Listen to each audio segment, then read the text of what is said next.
Hi everyone, in this lecture we're going to talk about a select list. So a select list provides the user with a selective drop-down list of options. How can we create a select list in HTML?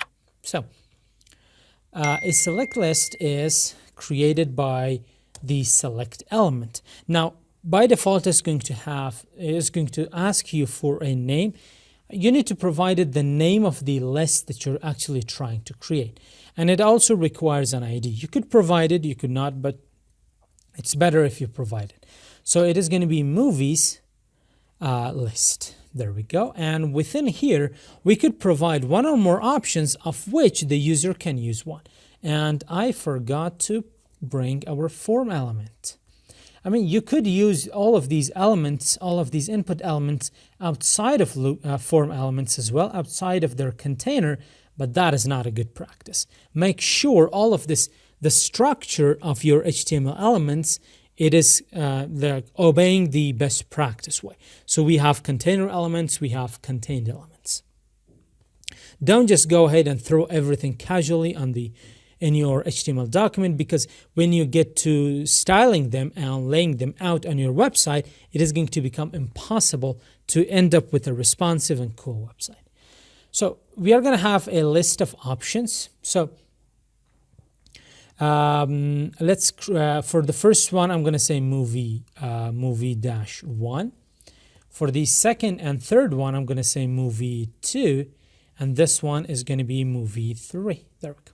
So first one is going to be Deadpool. The second one is going to be Looper.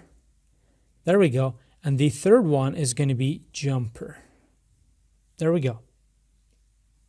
So we have this list and we have 3 options within there. So if I just go ahead and save it, we are going to see we have Deadpool, so we could use Looper or we could use Jumper.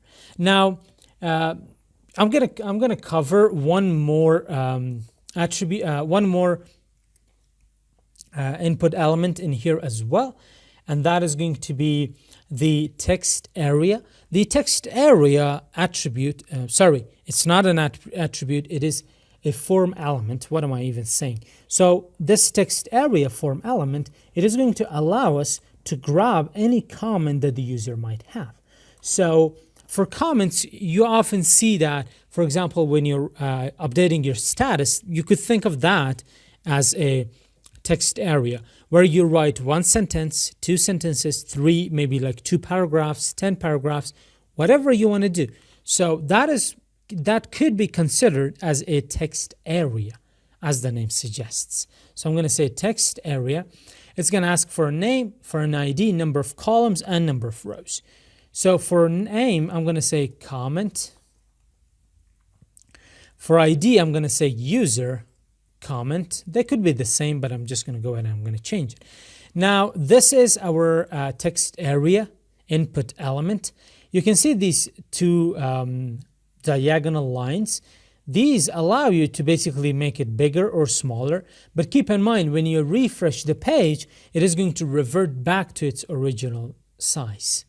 But for example, if you write something, if you're trying to write something that contains multiple paragraphs, it is very difficult to do so in this kind of window.